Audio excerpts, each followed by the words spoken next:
নবীজি বলেছেন রমজান মুবারকে মাস আসার সঙ্গে সঙ্গে আল্লাহ রাব্বুল আলামিন তিনি জান্নাতের সমস্ত দরজাগুলি খুলে দেন, আর জাহান্নামের সব দরজাগুলি আল্লাহ রাব্বুল আলামিন বন্ধ করে দেন। সুবহানাল্লাহ।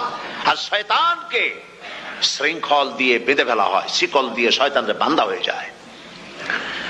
এই হাদিসটা যখনই শোনাই বিভিন্ন জায়গায় লোকেরা বিভিন্ন জায়গায় প্রশ্ন করে, হুজুর কোন তো যে শয়তানরে বাঁধতে হয়, কিন্তু রমজান মাস হতো লোকেরা মদ খায়, মিথ্যা কথা কয়, তাহলে শয়তান বাঁধা থাকলো কেমনে? আমি বলি দেখেন, এরও ব্যাখ্যা আছে।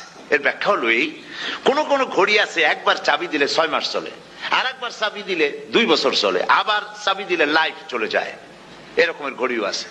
কোন কোন মানুষের শয়তানে এমন চাবি দিছে যে চাবিতে 6 মাস চলে, কোনটায় 10 মাস চলে, কোনটায় বছর চলে। রোজার মাসেও যারা গুনাহ করে শয়তানে এমন চাবি দিছে যে রোজার মাসেও বন্ধ হচ্ছে না। এরা শয়তানের খপ্পরে পড়ে গেছে। আল্লাহ এই চাবি থেকে মুসলমানদেরকে হেফাজত করুন, বলি আমিন। জোরে বলেন আমিন। শয়তান থেকে পানাহ কেউ দিতে পারে না, কোন গভর্নমেন্ট পারবে না। ব্রিটিশ গভর্নমেন্ট পারবে নাকি? American government? কেউ পারবে না। শয়তান থেকে পানাহ দিতে পারে কেবলমাত্র কে?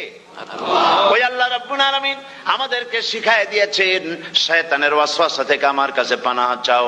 আউযু বিল্লাহি মিনাশ শাইতানির রাজিম।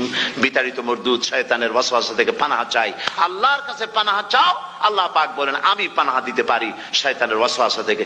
শয়তান থেকে আশ্রয় একমাত্র সিকিউরড, নিরাপত্তা পেয়েছেন আল্লাহর পয়গম্বরেরা। সুবহানাল্লাহ। আম্বিয়া আলাইহিমুস সালাম তারা আল্লাহ কর্তৃক নিয়ন্ত্রিত, শয়তানের ক্ষমতা নাই পয়গম্বরদের কাছে যাওয়া। চতুর সীমানার ভেতরে শয়তান প্রবেশ করে কোন নবীকে ওয়াসওয়াসা দিতে পারবে না, বলি সুবহানাল্লাহ।